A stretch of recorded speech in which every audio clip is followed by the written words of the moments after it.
Right, so we are back in the mix with the Do It Rate podcast. This time it is episode 10. And as I kind of said, I'm keeping a flow on a week-to-week basis. And we've got a big hitter in this morning. Well, it's this morning for me, but it's this evening for Alex Gamble out in Australia. So in the last week, you've seen me post a graphic of him hitting 3 times MMR, and that is just literally only the start of what this kind of guy's to achieve. I have worked with hundreds and hundreds of fitness professionals, businesses, and companies, and Alex is a real top cloth type of guy. I think a lot of people will come in and they'll kind of go through the motions, they'll get a bit of traction, they'll build a bit of momentum. Whereas like Alex, since literally since day one, week one, he has not missed. That is not a case of just following what I've told him to do. That's him bringing new innovative ideas forward, new creatives, assessments, internal management. And that's basically the best type of stuff that you can do to create synergy and long-term progression. And that's the reason, is it? 3 times MMR. And that is not him starting at 2K a month. He was already a multi-six-figure business owner. So to achieve 3 times MMR and a multi-six-figure business owner in a 4-month period is pretty fucking nuts, mate, in all fairness. And it's it's not uncommon to see, but it's very, very hard to achieve. And it just kind of shows a testament to how much work that you've done. And I'm going to dive into even more stuff because that is based on what we've just discussed prior to this call and future. That is just the tip of the iceberg of what is to come. So as a starting point, brother, do you want to basically just tell people who is Alex Gamble and what has got him to this point as a step-by-step journey? For sure, for sure. First of all, thank you for having me. Pleasure to be here. And yeah, I'll try and keep this story short, but basically been in the industry for over 10 years, going on, I think 11 or 12 now. Just started, your normal playing football. Was like, skinny, want to get more girls. Let's go to the gym. That didn't happen, but fell in love with training, really enjoyed the process. When I started seeing results myself, friends, family started asking, can you help me? Said, yeah, sure. So I started doing that. Really enjoyed the process of helping other people. So yeah, I did what every gym bro would do and just did my basic set 3 and 4 in fitness. And then started PTing quite young, around like 18. Quickly realized, yeah, the course doesn't teach you much. So I had to basically go a lot deeper. I found some local mentors and coaches that I thought were good, learn off them, and basically just, yeah, and pretty much just tried to continue learning the whole time. And then just slowly grew my business from there. So the first 5 or 6 years was in the gym face to face. And then once I was at a cap, I thought, where can I go from here? I slowly transitioned into the online model, was doing for maybe a year or two, half online, half face to face, and then just went fully online. And then that's probably been the last 5 years, fully online coaching and just slowly growing consistently year after year. So it's been good. Just love it. Right, so I've described Alex as a guy that gets shit done. And in order to get shit done, you've got to be quite solidified with your time management as a starting point. This is actually a question that I wanted to know. I don't even know if other people, but what does an average day look like for Alex Gamble? How do you manage 5 coaches or 4 or 5? No, you have 5 coaches now. How do you manage 5 coaches, hundreds of clients, new developments, growing social media content, developing the thing that we'll speak about in a minute, and also ticking off all the shit that I need you to do, which is also quite heavy? What does a day look like? Yeah, it's a stressful day. No, it's good. It's good. It honestly, it's great. And for me, I'm the type of person, I love to be busy. So I actually enjoy it. And it forced me into a better routine almost. When I was kind of sitting there and I didn't really know how to get clients, didn't know how to make content. I was kind of sitting around wasting time, twiddling my thumbs. But the busier and busier I got, I guess you're kind of forced into making better structure. So my days they're kind of robotic, to be honest. They're very boring. So I wake up at 5:30 every single day. And then from there, walk the dogs, get coffee. That never changes. Because if they're not walked, it's chaos. And then from there, I just go straight into work. That's around 6:30, so about an hour after waking up. Usually work up until lunchtime, eat breakfast in there somewhere. I usually train around lunchtime because by that time, anywhere from like 3 to 5 hours that's my most proper, I guess I call it focused work, where I try to work. I do client stuff, of course, check-ins and whatnot, but I have specific days where I say, for example, Tuesday, Friday, I'm making content, and that's non-negotiable. If I have check-ins, I'll make sure they're done the night before, even if that means I have to stay up later than I like, because I know okay, tomorrow morning you're not doing anything before you make at least 4 or 5 videos, because that's what really helped me get forward, just keeping those non-negotiables locked in. And then yeah, go to the gym around lunchtime, because by that time my brain's a bit fried. Come home, eat, and then generally just continue working until 6, 7, sometimes 8 p.m. Depends how much shit Ben has asked me to do, and then try to A block lot off, more eat dinner. soon. Yeah, we will. Go to bed and then repeat. So like, it's quite boring, but I think it's important, because when I was trying to grow my online business and my content, I would watch podcasts and watch YouTube videos of fitness influencers, online coaches, and I'd look at their day and I'd be like, holy shit, that's a dream, but it's not. Oh, I can do it. That is not what happens in the real world. No, a big one that Alex has made there, and this is something I highlighted with him at the start, and something I've moved towards recently is last few years I've been batch creating content. I've been doing like, right, stop one filming day, I'm gonna film all my content for the month. But what I was finding is the fact that back towards the back end of that filming, I were absolutely knackered. Right. Also, I might create 30 reels, but only 15 of them perform. And something that I moved towards in the last 6 months is looking at weekly micromanagement on content creation. Because the reason being for that is if you've only got 4 to 6 reels to build on a week-to-week basis, you're going to be a lot more passionate about them. You're going to put more time into them, more thought process, more planning. And also you can actually assess going, right, that reel went well or that reel didn't. I'm not going to repeat that again. So a big thing that I think that you need to take from that is just looking at, like Alex said, like, look, that's my day that I'm doing content. That is the day, without question. Nothing comes before that, because if you look at Alex, is obviously grown. It's not, don't get me wrong, he's not a 1 million, 2 million like person, but he's built up to like over 100K now. Yeah. Yeah, just ticked over 100K. Yeah. Yeah. Well done, by the way, prick. Thanks, mate. But yeah, like, it's obviously built up to like 100K followers, which is great. But with him, it's the fact that he's got a ridiculous, it's frightening engaged level audience. Like, he's really has built a community, and that's going to come from ensuring that on a week-to-week basis he is micromanaging his content, he is assessing it, and he is obviously kind of putting things out there. But yeah, a busy day, mate. I remember when someone asked me the other day, what time do I finish work? And I was like, I finish work at 1 p.m. on a Monday and at 1 p.m. on a Wednesday, and I finished at 3 p.m. on a Tuesday, Thursday, and Friday. And so we're like, oh, it's a really short day that. I said, yeah, but I start work at 4:30 in the morning. So for me now, like, so my day starts at off. So I like to aim to be in the office at 4:30, 5 o'clock. I'll then have 3 hours of applied work to get the shit that I need to do for myself. I'll then have a call block, and then basically kind of walk the dogs, train, and then go home and be a dad, which has been quite challenging as well. But your day-to-day routine, and as Alex highlighted, is always pretty boring. It is, but that's how you get shit done, right? You work hard now so that when you do go away, you can have satisfaction that you got time off, or you can set up an early retirement like Alex is probably going to do it next 3-4 years. But then again, is that passionate? And the same with me is, even if I did turn over multi-billions now, I'd still work because I genuinely enjoy it. It's what keeps me fulfilled. Like, I've got a very active mind. Which brings me on to my next question. Right. What are your three? So if you're going to look at everything, so this is content creation, client management, your relationship, your team, everything. What are your top 3 non-negotiable pillars that you stick to manage it all? To manage it all?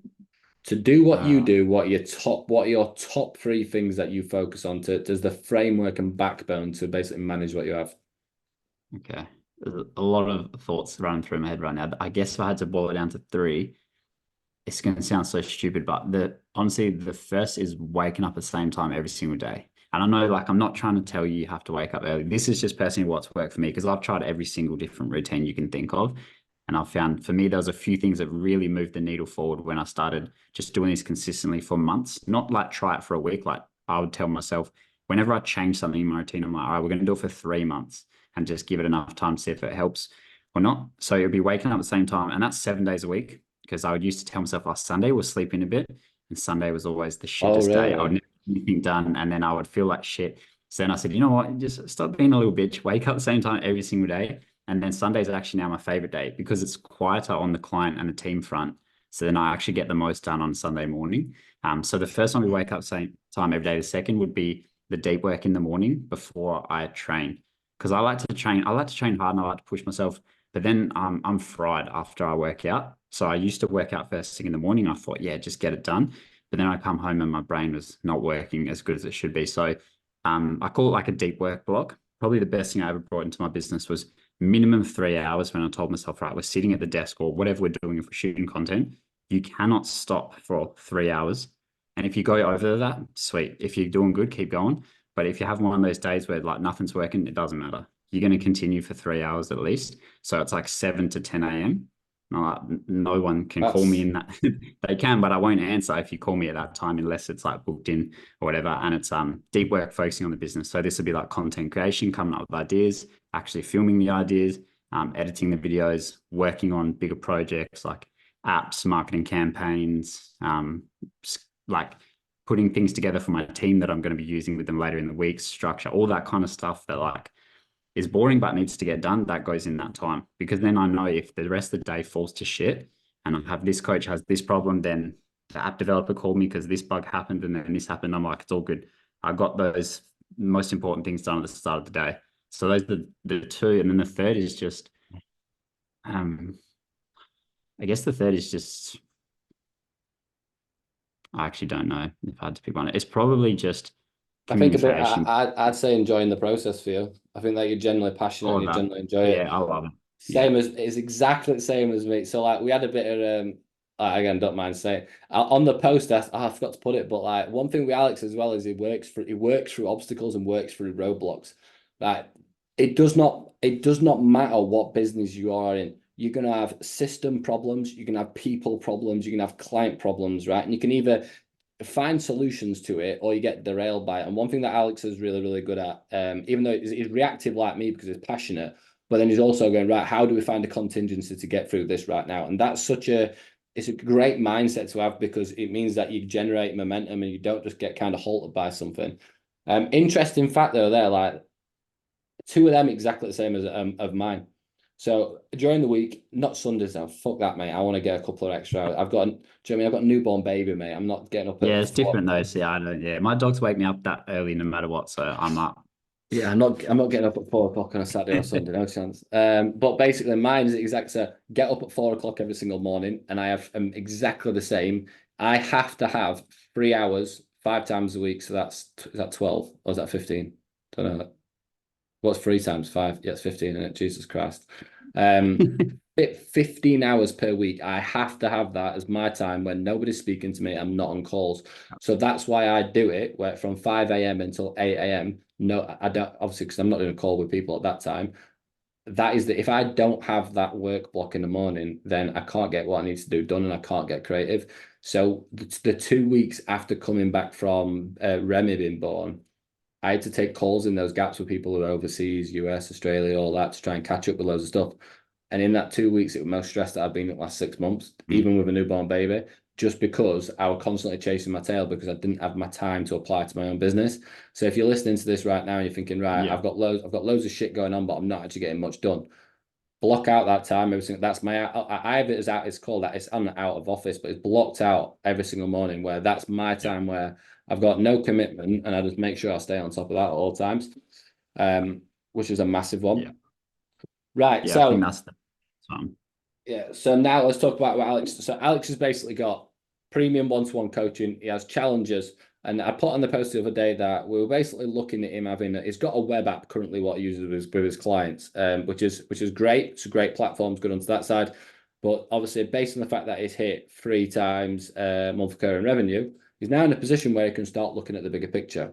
So Alex is basically going to be looking at basically investing over 6 figures in an app, right?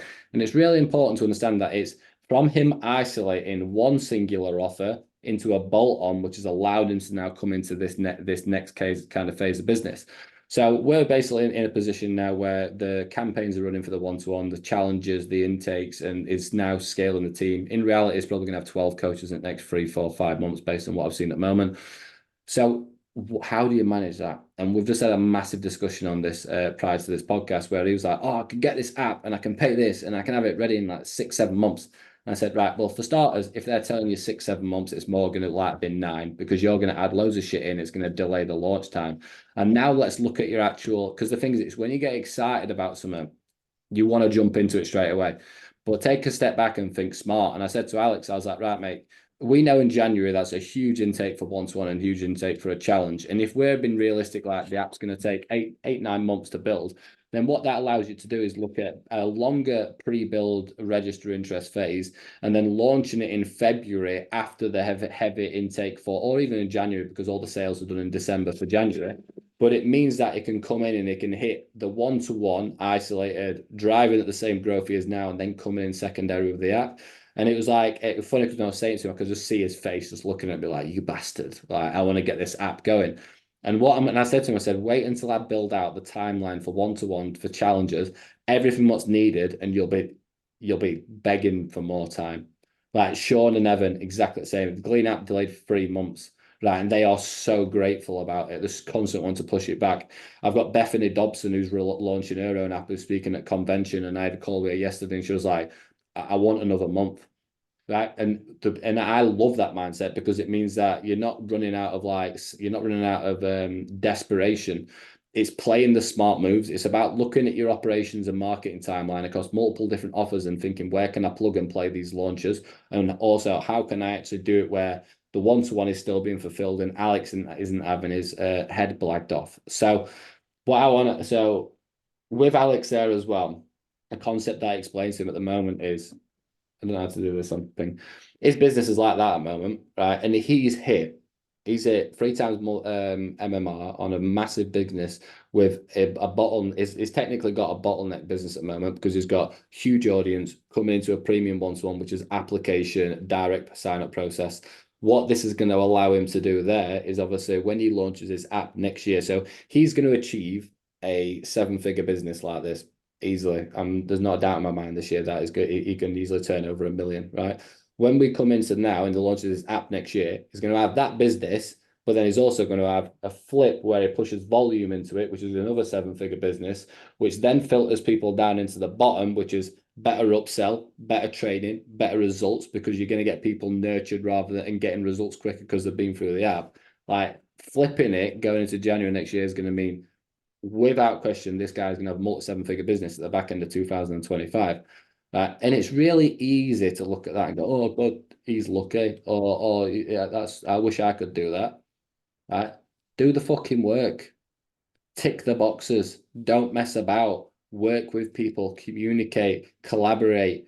Be innovative. Set your own time. Be strict with stuff. And that's how you basically come to get to the point where he is and where he's going. But most importantly, as we've seen there, I'm not just sat there going, fucking giving Alex a slap on back going, oh, well done, mate, you've earned this much money. There's not been one point I've said that. I've just, because Charlie does all the numbers side, and he was like, oh, fuck, because that's his job to get hyped about lead gen and sales. And I swear to God, when Charlie turned around and went, do you know that? Is it that? I said, yeah, I know this. Says, oh, it's really good. I said, I don't give a fuck because he's not even close to coming to what he can achieve.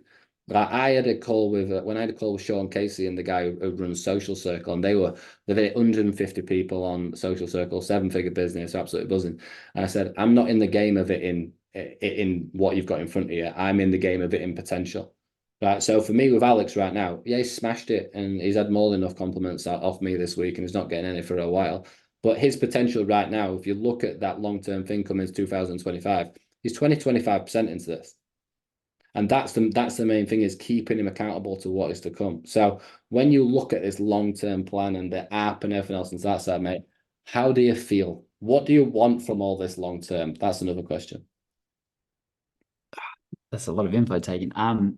No, it's good. It's good. I think for me, just a quick look backstory. The reason why I get so impatient, well, I am just an impatient person, to be fair, but because the initial app build web app has already been nearly a year. So for me, when I'm sitting here now, I'm like, okay, another year, another 10, 12 months. In my head, I'm like, that's technically 2 years, but I know it's fine because I don't want to put anything out there that I'm not 110% confident with. So that's fine as long as I can see the progress happening.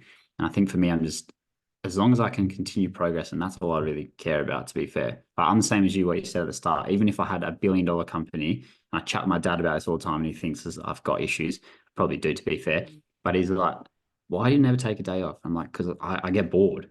If I'm just sitting there, I can watch maybe one movie and I'm like, all right, now what? I'm going to go do some work or something because I get bored. So as long as, so even if we did these crazy numbers and stuff like that, I would still be, or I already be thinking, what's the next thing? What's the next thing? And Yeah, that's not what's because I next? can't take it in and I'm not grateful. I'm insanely grateful for the life I live, but I'm just addicted to progress. And as long as I'm slowly pushing in the right direction, then I'm happy. It's the trait of it's a trait of a young entrepreneur and high performance person. So that is what I got help from TMP about, because I was like, wait, what the fuck else can I achieve to actually? And there's such a black shadow to this mindset, right? Alex has got a sweet spot, right? He can keep going, he can keep going. He loves it. He's like there. He's don't get me wrong, at the back end of this year, he'll be, I can promise you, he'll coming into the launch of the app, because I've just seen it from Sean and Evan in the last 4 weeks, and they're 2 weeks off launching this app. I've not, because everything's planned and everything's done and we've ticked every box, all running perfectly. The only conversation I had with them two last week went, right, guys, when you having a week off? I said, and they were like, oh, we can't because we've got to launch out, we've got to look after all clients and all members, blah, blah, blah, because their heads are going like this. And I said, no, I said, in the first 2-3 weeks of launching this app, you two are having a blackout. No fuckers speaking to you for 7 days. I'm not speaking to you for 7 days. Clients aren't speaking to you. Your team aren't. So what contingencies do we need to have in place 2 weeks after this app is launched for you two to have a fucking break? Because guess what? That break is the thing what will then set the catapult to go back and sit and process everything. Because that's where Alex is at this point now where he'll be coming towards here where it's like, go, go, go, go, go, go, go. And it's about, yeah, he's grateful for it. But there's a massive difference between grateful and looking back and thinking, fuck me, I've achieved that. Because if you don't get that, you don't attach yourself to these milestones. And that's what happened to me 6, 7, 8 years into my journey. I was like, I weren't attaching anything to the wins. I was constantly focused on what's next. I actually become that negative that no matter what I achieved, I actually internally punished myself because it still wasn't good enough. So for Alex right now, like he's in that sweet spot and I'm happy with him. And this is why when I work with clients, it's not just about making the money. I'm like, what do they want from this long term? What's the best thing for them right now? So like the best thing for Alex, I'm like, look, no fucking chance I'm pushing you to launch now and happen in 6, 7 months because it'll blow your head up with everything else. But I can guarantee you there'll come a conversation where even Alex is saying, I just love working.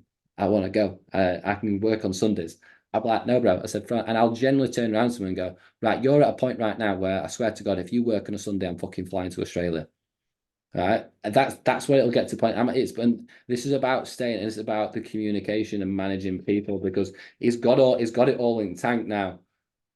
But he's about to start playing real big game of business. When he's got 12, 15 coaches to manage, he's building an app. We've had a conversation about also potential joining forces with his missus coming in as well. But that's another little kettle of fish what we've got to deal with. And it all populates over time and business is exciting and making money is exciting. But one thing that I try and stress to people is that when you start doing it right and you start seeing all this success coming in, you've got to take a step back and look at what you've achieved and you've got to feel proud of it. Because otherwise, what are you actually working for? Because when you're like Alex and like me, like there's not one point like Charlie does it, so you have to track lead gen and sales. There's not one point where me and Alex have gone, oh my God, we're gonna 3 times revenue. Oh my God, we just did this £1,000 per month. Every conversation is like, right, what's fucking next? What needs to be done? What's missing? How can we improve that? But that's that because then that's me and him working together. But like I said, there'll be a point where I'll be saying to him, stop, take a step back, and then start playing the moves. Like his biggest thing now is right, how can we create organizational structure and organizational Avengers to come in and support him with all these areas because this is going to be a multi-million-pound enterprise moving forwards. And overall, is an absolute pleasure to work with and a top guy. And I know that if he just maintains this trajectory right now, he's going to be one of the biggest names there is out there, without question. Final one, mate. I'm gonna ask this anyway because I don't actually know I'm gonna ask this. What's your experience being like working with I've got 5 minutes before I've got another call. What's your experience being like working with the agency and working with us so far? Because I got told off for this the other day because I'm doing a client hot seats, but I'm not actually asking him anything about what we do together. Yeah, no, It's been great. It's been, yeah, it's hard to fault, to be honest. It's been very, very good.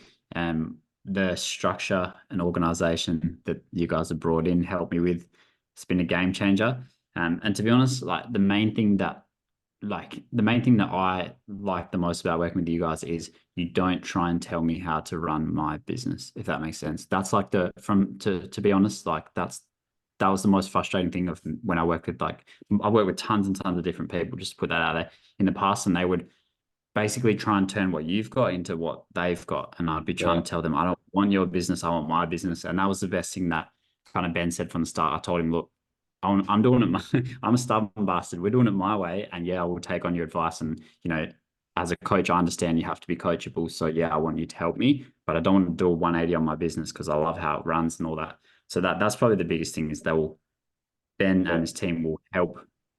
Obviously, if you go in the wrong direction, they'll pull you up on it, but they'll help you run your business how you want to run it. For example, we don't do sales calls. I hate sales calls. Ben's the only person that said, fuck it, don't do sales calls then if it's working. Every other person I've worked with, you have to do sales calls, you have to do sales calls. So just that little thing, those things make a massive difference to me, in my opinion. Well, that's what I said. I was like, it's your fucking business, mate. I'm not doing it for you. Yeah, exactly. One of the hardest jobs that I have is where people are expecting me to direct and instigate every single area. Self-autonomy is the biggest skill set you can have as a director. And Alex is very, very good at that, right? I'll chat, like, the thing is, like, I'll come in and he'll say something sometimes and I'll challenge him on it. And he don't get upset by it. He don't get put, even before this call, he was like, oh, this happened. I said, no. And I said, but I didn't turn around and go, this is my opinion. I said, what I'm going to do is I'm going to go away and I'm going to present something to you and you can make the decision after that. So like that's how I think that businesses need to be run. Like I've said it so many times recently. Communication and collaboration. Dictatorship focuses on one dimension and one channel. Communication and collaboration is like a sphere of different avenues, of different thought processes, of different areas to formulate a decision what makes a direction. A dictatorship is just one direction and one voice, and that's not how you build a business. And obviously that's why Alex has achieved what he's done, and I know that he's going to take it to silly things, mate. I will wrap it up there because I've got another call now, mate, and I know that you've got 7,000 things to do. Is it time for you? Oh no, it's 8 o'clock. Oh, it should be stopping working now. Is it 8 o'clock there for you or 9 o'clock? 6 o'clock. Oh, is it? Fucking hell, I'm way off. Right, so you've still got an hour's work to do, mate. Get back on that laptop. Yeah, pretty much. Yeah, pretty much. Right, nice one, bro. I'll finish it there. Great episode 10. I'm gonna get it posted today. Alex, I need to get a picture of you, mate. Can you send me a nude? No, I'm joking. Send me a professional picture, please. No worries. All right, see you later, bro. Happy